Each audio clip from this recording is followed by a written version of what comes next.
শেখ হাসিনা সহ 7 জনকে অভিযুক্ত করে ট্রাইব্যুনালে গুমের অভিযোগ দায়ের করেছেন ছাত্রদলের সাবেক যুগ্ম সাধারণ সম্পাদক মফিজুর রহমান। সোমবার ট্রাইব্যুনালে তিনি অভিযোগ করেন, বিগত সরকারের আমলে তিনি 2 দফা গুমের শিকার হন। 2013 সালে মিরপুর থেকে তাকে তুলে নিয়ে যায় আইনশৃঙ্খলা বাহিনী। তত্ত্বাবধায়ক সরকারের দাবিতে আন্দোলন করার অভিযোগে টানা 2 মাস তাকে নির্যাতন করা হয়। পরে 2022 সালে আবারও তাকে গুম করা হয়। এদিকে জুলাই গণ অভ্যুত্থানে রাজধানীর রামপুরায় ছাদের কার্নিশে ঝুলে থাকা আমির হোসেনকে গুলি করা সহ 2 জনকে হত্যার ঘটনায় মানবতাবিরোধী অপরাধের মামলায় ডিএমপির সাবেক কমিশনার হাবিবুর রহমান সহ 5 জনের বিরুদ্ধে তৃতীয় দিনের সাক্ষ্য গ্রহণ অনুষ্ঠিত হয়। এদিন সাক্ষ্য দেন নিহত নাদিমের স্ত্রী তাবাসসুম আক্তার নিহা ও ইয়াকুব মিয়া নামের একজন প্রত্যক্ষদর্শী। এদিকে রামপুরায় কার্নিশে আমির হোসেনকে গুলি করা সহ 2 জনকে হত্যার ঘটনায় পরবর্তী সাক্ষ্য আগামীকাল। তারা মনে করছিল তো আমি কোনো জঙ্গি কিনা, তারা সবসময় ট্রাই করছিল আমি জঙ্গিবাদের সাথে সম্পৃক্ত কিনা। তারা আমার বাড়িতে পুলিশ থানায় খোঁজখবর নিচ্ছিল। তারা আমাকে এভাবে একদিন রাখলো, দ্বিতীয় দিন রাখলো, কোনো ফায়ার বোর্ডস কাউকে জানালো না, আমার বাড়ি ঘর আত্মীয় স্বজন কাউকে কোনো তথ্য দিচ্ছে না। তারা আমাকে সে সময় 2 দিন গুম করে রাখে। এটা হলো সিটিটিসি। সেই 2 দিন গুম করে রাখার পরে তারা আমাকে কোর্টে প্রডিউস করে। পরে আমি এই মামলায়, এটা ডিজিটাল সিকিউরিটি অ্যাক্টের অধীনে রাষ্ট্রদ্রোহী মামলা ছিল, সেটাতে আমি 9 মাস জেল খাটি। এক্সট্রিম মশার কয়েল প্ল্যান্ট ফাইবার দিয়ে তৈরি, তাই সহজে ভাঙে না, সুগন্ধিযুক্ত ও নিরবিচ্ছিন্নভাবে জ্বলে। ডেঙ্গু, চিকুনগুনিয়া বাহি সহ যে কোনো মশার বিরুদ্ধে দেয় এক্সট্রিম সুরক্ষা। দর্শকের বিষয়ে সবশেষ তথ্য জানাতে ট্রাইব্যুনাল থেকে যুক্ত হচ্ছেন সহকর্মী মাহমুদুল হাসান। আমরা সরাসরি যুক্ত হব তার সাথে। মাহমুদ, যেমনটি বলছিলাম, শেখ হাসিনা সহ 7 জনকে অভিযুক্ত করে ট্রাইব্যুনালে গুমের অভিযোগ করেছেন ছাত্রদলের সাবেক যুগ্ম সাধারণ সম্পাদক মফিজুর রহমান।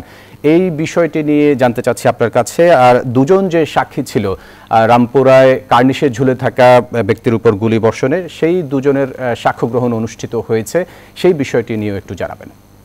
প্রথমে জুলাই মানবতাবিরোধী অপরাধের যে মামলায় আজকে সাক্ষ্য গ্রহণ হয়েছে সেই বিষয়ে আমি বলতে চাই। রামপুরায় কার্নিশে ঝুলে থাকা এক ব্যক্তিকে গুলি এবং 2 জনকে হত্যার ঘটনায় আজকে তৃতীয় দিনের সাক্ষ্য গ্রহণ হয়েছে ট্রাইব্যুনাল 1-এ।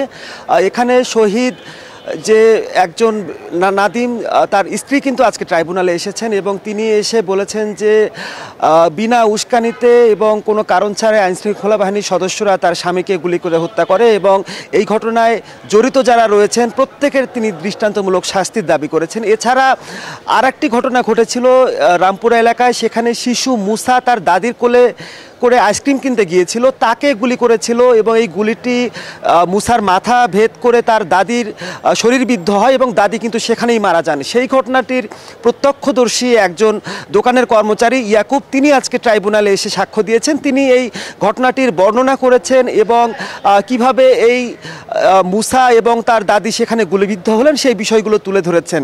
এর আগের দিন কিন্তু মুসা ট্রাইব্যুনালে এসেছিলেন।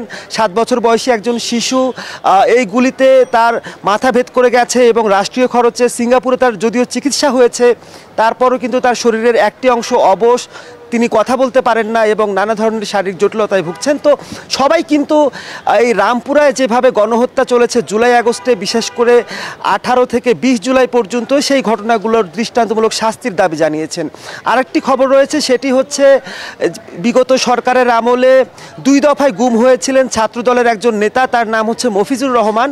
তিনি সাবেক প্রধানমন্ত্রী শেখ হাসিনা সহ 7 জনকে আসামি করে ট্রাইব্যুনালে মামলা করেছেন। তিনি বলছেন যে 2013 সালে যখন তত্ত্বাবধায়ক সরকারের দাবিতে তারা রাজপথে আন্দোলন করছিলেন, ঠিক সেই সময় মফিজুর রহমানকে উঠিয়ে নিয়ে যায় আইনশৃঙ্খলা বাহিনীর সদস্যরা এবং 2 মাস তিনি গুম ছিলেন এবং পরবর্তীতে 2023 সালে এসে তিনি আবারও গুমের শিকার হন। সেই ঘটনায় তিনি ট্রাইব্যুনালে একটি আনুষ্ঠানিক অভিযোগ দাখিল করেছেন।